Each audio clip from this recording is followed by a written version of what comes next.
મારી મેલડીનો રૂડું શોભે ધોમ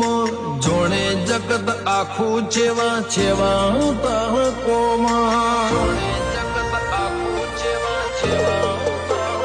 બીજું વાલાની ઘોડણીને ભલી રૂડી વાત મળજો કનો બાપાને થશે દેવથી મુલાકાત હો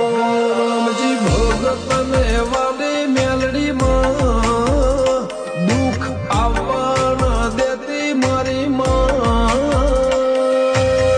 હોના નહીં ગોજ વેણ બની જા